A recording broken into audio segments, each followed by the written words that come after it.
Okay. All right. Welcome everyone to Laneisha Butler's CSP Portfolio Defense. She has been working for 4 years to be here. This is a really important moment in her high school career. I just want to go over the agenda. I'm Melissa, by the way. I'm her English teacher and her advisor. And the agenda is she's going to give her introduction, and then she's going to talk about her 3 artifacts. In between each artifact, there will be a question and answer period for Ms. Clemens and I to ask her questions. And then she will give her conclusion.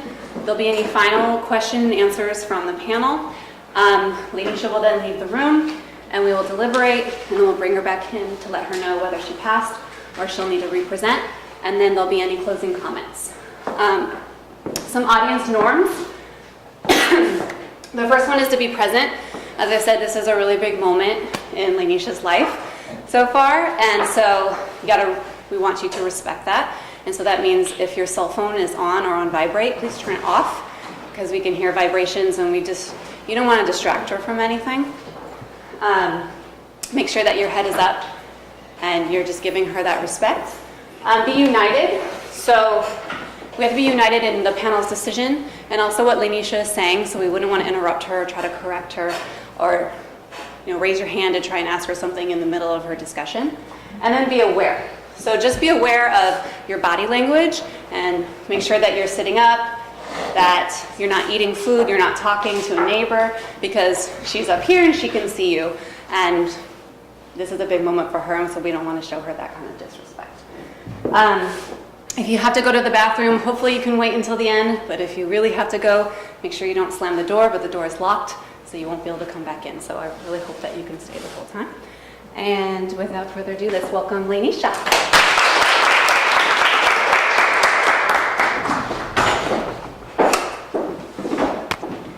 Good afternoon, my name is Laneisha Butler, and I will be presenting my CSP. A CSP is a college success portfolio that all seniors at Engineering Academy have to present in order to graduate and go off to college.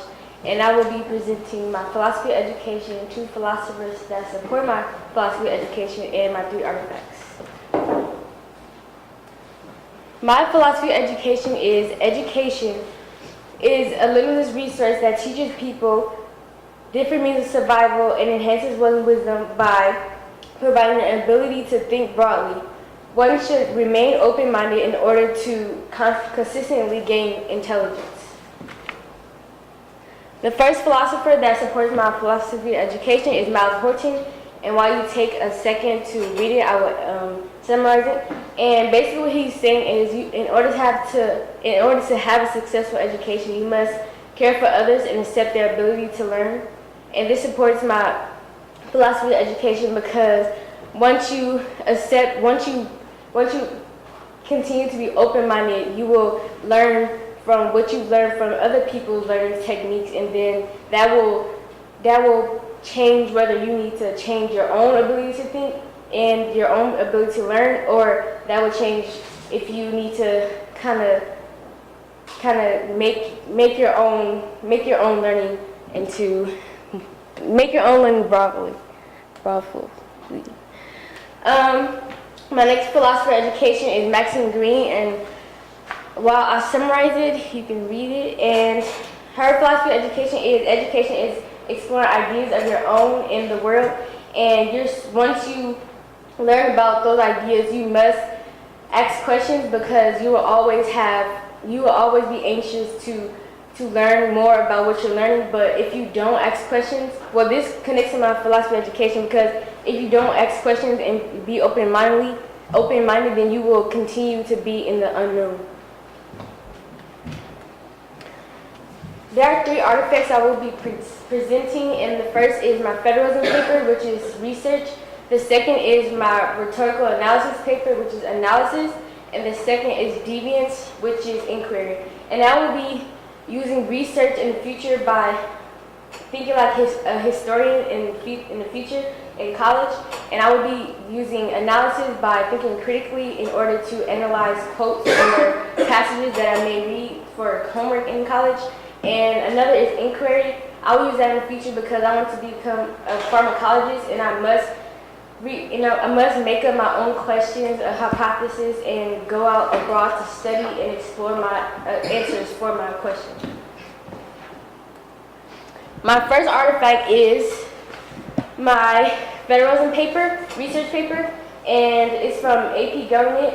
And the essential question for this paper was, who should get the power to make our laws?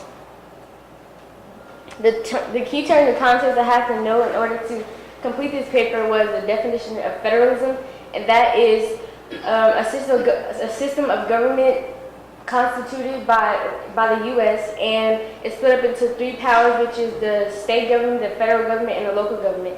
And the next is the First Amendment, which allows freedom of speech for religion, press, and petition. And another is the 10th Amendment, which says that there are laws that are reserved for states, but those laws cannot be overlooked by the federal government. And the Supremacy law, it will be in my evidence, so I will be presenting that a little later. And the federal government's responsibilities are declaring war or funding that will be borrowed from other countries or given. And another is national security. And the state government's responsibilities are education, making laws for the education, and issuing license.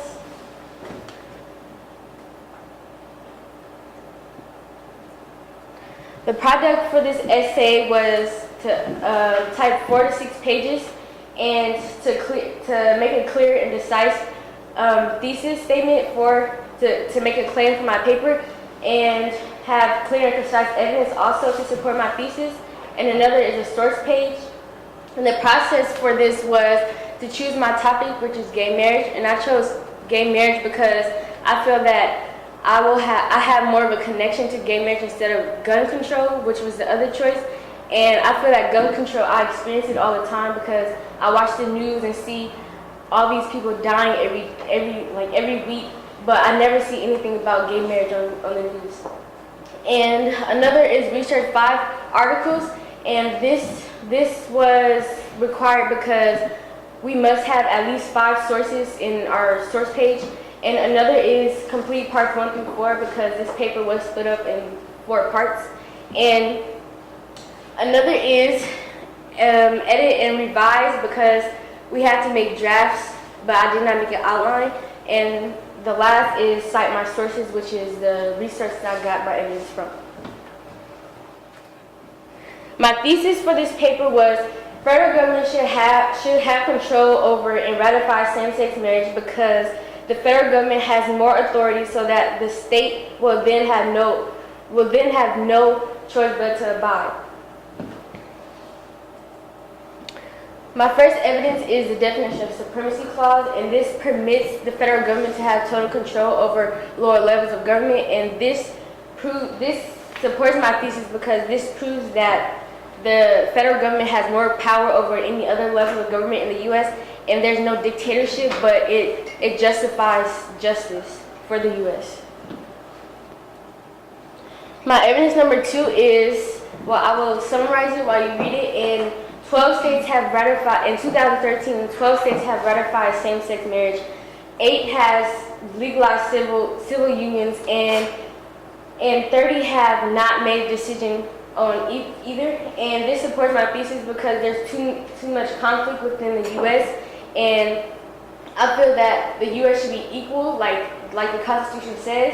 And another is inconvenience within the citizens of the U.S. because if one is from California, and if California did not ratify same-sex or civil unions, then that would be inconvenience because they would have to go to another state to get married. And if there's a lot of questions, what if they didn't have enough funds to go to another state? What if they're not comfortable in another state?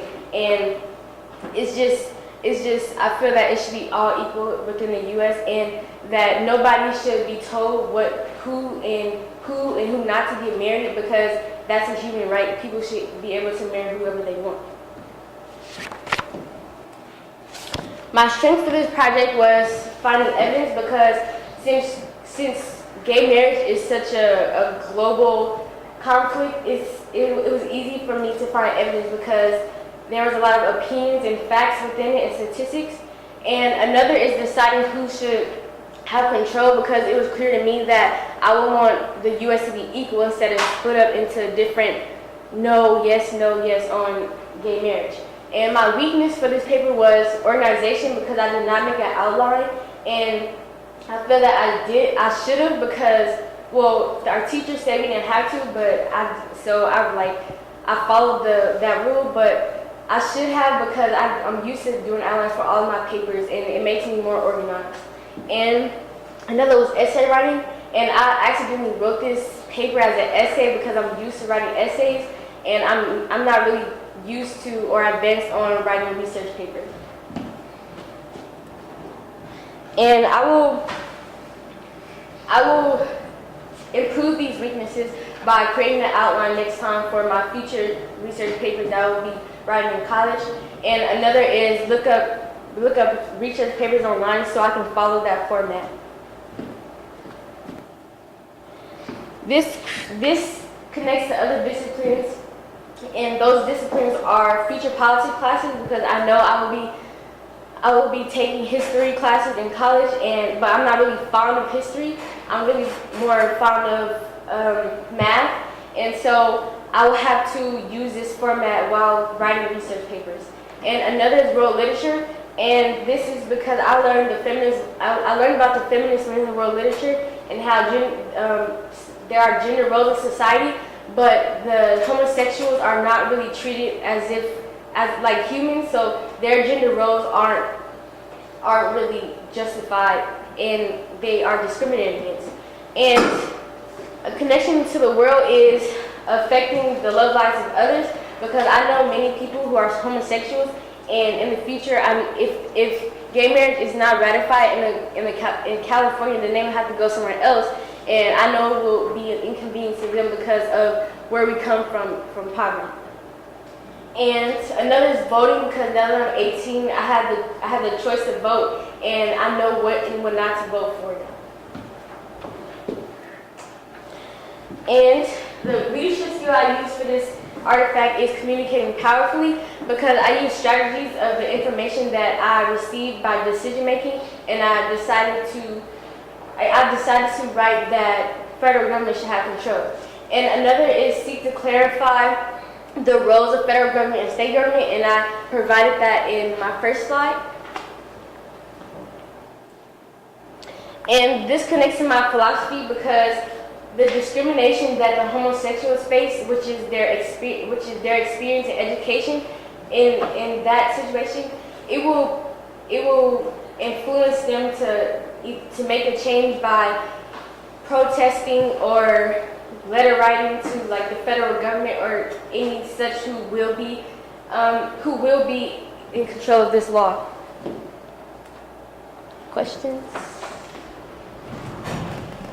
Okay, so I had if we can go back to the key concepts and terms that you needed to know. And throughout your thesis and your evidence, you talked a lot about there being too much conflict around this topic. Can you relate full faith and credits clause to there being too much conflict around this topic, and possibly give me an example of where you're saying like the conflict is coming from?